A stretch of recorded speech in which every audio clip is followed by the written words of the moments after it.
அரசியலில் வெற்றி பெற சிறந்த ஆலோசனை வழங்கும் கிங் மேக்கர் பொலிட்டிக்கல் அட்வைஸ் கம்பெனியை தொடர்பு கொள்ளவும். தொடர்பு கொள்ள வேண்டிய முகவரி number 10A/9 Mudichur road, old Perungalathur, Chennai 6,63,000. Proprietor S. Joshua Solomon. தொலைபேசி எண் 9677006526.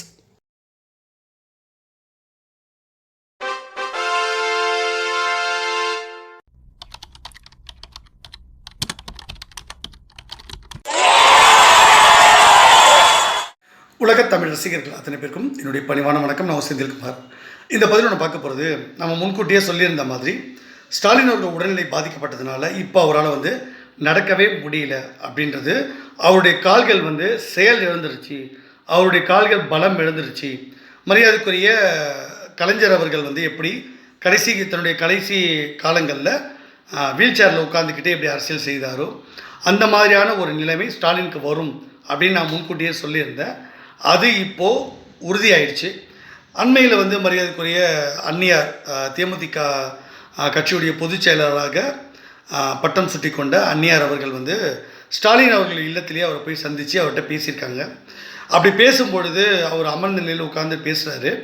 அந்த பேச்சுக்கு பின்னாடி என்ன நடக்குதுன்றது சொல்கிறதுக்கு முன்னாடி ஸ்டாலின் அவர்கள் ஏற்கனவே ஒரு காணொலி வாயிலாக ஒரு வீடியோ ஒன்று வெளியிட்டிருந்தாங்க. காணொலி வாயிலாக பேசுகிற மாதிரி அப்போலோ ஹாஸ்பிட்டல் இருக்கும்போதே பண்ணாங்க.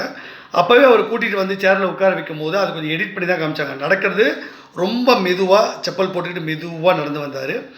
உட்கார முடியல அவரால், சுயமாக உட்கார வைக்க முடியல, அவரால் உட்கார முடியல. அதனால் கூட இருக்கவங்க பிடிச்சி சேரில் உட்கார வச்சுட்டு அதுக்கப்புறம் அவர் அதை எடிட் பண்ணி காமிச்சாங்க. அந்த உட்கார வைக்கிறத காட்டாமல் அவரே உட்கார்ந்த மாதிரி டக்குன்னு நடந்து வர்றாரு. அப்புறம் உட்கார்ந்த நிலையில் அவங்க அந்த வீடியோவில் வெளியிட்டிருந்தாங்க. ஸோ அவரால் தானாக நிற்கவோ எழுந்துக்கவோ உட்காரவோ முடியல. ஸோ இனிமேல் அவர் தலைமைச் செயலகத்துக்கும் அந்த மாதிரி வர முடியாது. ஏற்கனவே மரியாதைக்குரிய கலைஞர் அவர்கள் இந்த பேட்டரி பொருத்தப்பட்ட வீல் சேரில் வரும்போது புரட்சித் தலைவி அம்மா அவர்கள் என்ன சொல்லிட்டாங்கன்னா, இது போன்ற பேட்டரி சாதனங்கள் பொருத்தப்பட்ட வாகனங்களோ அந்த மாதிரியான விஷயங்கள்லாம் சட்டமன்றத்துக்குள்ளே அலோவ் பண்ண முடியாது, அதுக்கு பர்மிஷன் கிடையாது, பாதுகாப்பு கருதி நாங்கள் அலோவ் பண்ணுறதில்லைன்னு ஒரு சட்டம் இருக்குது. அதனால் கலைஞர் அவர்கள் சட்டமன்றத்துக்கு வராமலேயே எதிர்க்கட்சி தலைவராக இருந்தே இறந்து போயிட்டார். இதுதான் அவங்க நிஜம். அவர் எம்எல்ஏவாக வெற்றி பெற்றிருக்கலாம் தொகுதியில், ஆனால் அவர் சட்டமன்றத்துக்குள்ளே ஒரு எதிர்க்கட்சி தலைவராக உள்ளே வராமையே இறந்து போயிட்டார்ன்றது வரலாறு. அதே மாதிரி இப்போ ஸ்டாலின் அவர்களுக்கும் சக்கர நாக்கால் உட்கார மாதிரி ஆயிடுச்சுனாக்கா, கலைஞரை போலவே அவர் சட்டமன்றத்துக்குள்ளேயும் வர முடியாது, அதே மாதிரி தலைமைச் செயலகத்துக்குள்ளேயும் அவர் ஆஃபீஸ்க்கும் கோப்புகள் பார்க்குறது கஷ்டம். அதனால் இப்போ பொறுப்புகளை எல்லாத்தையும் மரியாதைக்குரிய அன்பு சகோதரர் உதயநிதி அவர்கள்கிட்ட கொடுத்துருவார். நான் உங்களுக்கு முன்கூட்டியே சொல்லியிருந்தேன். அதுதான் இப்போ நடக்குது. சரி, இப்போது அந்நியார் அவர்கள் எதுக்கு ஸ்டாலின் அவர் சந்தித்தார்னு சொல்லிடுறேன். அதில் 2-3 விஷயம் அடங்கியிருக்கு. ஒன்று பையன் சினிமாவில் நடிச்சுக்கிட்டு இருக்காரு. அந்த திரைப்படம் இப்போ தான் ஒரு படம் ரிலீஸ் ஆகிருந்தது. ஒரு ஊர்களுக்கு வரவேற்பு பெற்றிருக்குன்னு சொன்னாலும் தொடர்ந்து அவங்க பையன் நடிக்கணும் அப்படின்றதுனால அது ரெட் ஜெயிண்டோட ஆதரவு தேவை. அவன் படத்தை எடுத்தால் ரிலீஸ் பண்ணணும். அதனால் அவங்ககிட்ட ஒரு கோரிக்கை வச்சாங்க. ஒன்று.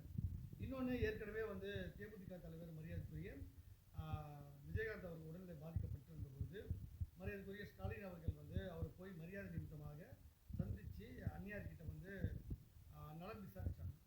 அப்படி இருக்கும்பொழுது அந்த நன்றி கடனுக்காக இவங்க ஸ்டாலின் அவர்கள் மருத்துவமனைக்கு போய் ஆப்ரேஷன்லாம் பண்ணிட்டு வந்ததுனால அவங்க அந்த நன்றி கடனுக்காக இவரை பார்த்து நலம் விசாரித்தாங்க.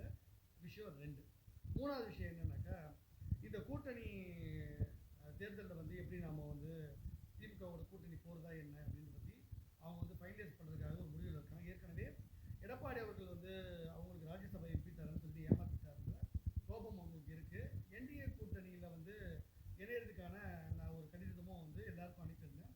அதில் அந்நியாருக்கும் மரியாதைக்குரிய விஜயகாந்த் அவர்கள் அவரை சந்திக்க வந்த அத்தனை நண்பர்களுக்கும் அவர் பார்க்க வந்த ரசிகர்கள் எல்லாருக்கும் இன்றளவும் அவங்க உணவு போட்டுருக்காங்க. விஜயகாந்த் அவர்கள் பண்ணதை அந்நியாரும் அது தொடர்றாங்க.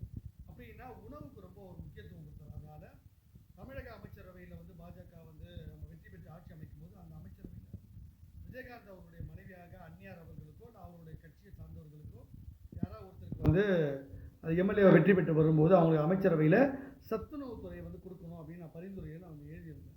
ஸோ அந்த விஷயத்தை வச்சுக்கிட்டு ஸ்டாலின் அவர்கள்கிட்ட போயிட்டு கூட்டணிக்கான பேரத்தையும் அவங்க பேசியிருப்பாங்க. பாருங்கள், பாஜக எங்களுக்கு அமைச்சரவை தரன்றாங்க, அப்புறம் நிதியெல்லாம் ஒதுக்குவாங்க, எங்களுக்கு தேர்தலுக்காக முறைப்படி நாங்கள் தேர்தலில் நின்று நாங்கள் பேரவை போக போகிறோம்.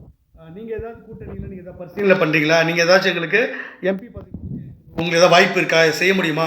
ஏன்னா கமல் சாருக்கே வந்து நீங்கள் வந்து செந்தில்குமாரோட ரெக்கமெண்டேஷன் கேட்டு நீங்கள் வந்து பண்ணியிருக்கீங்க.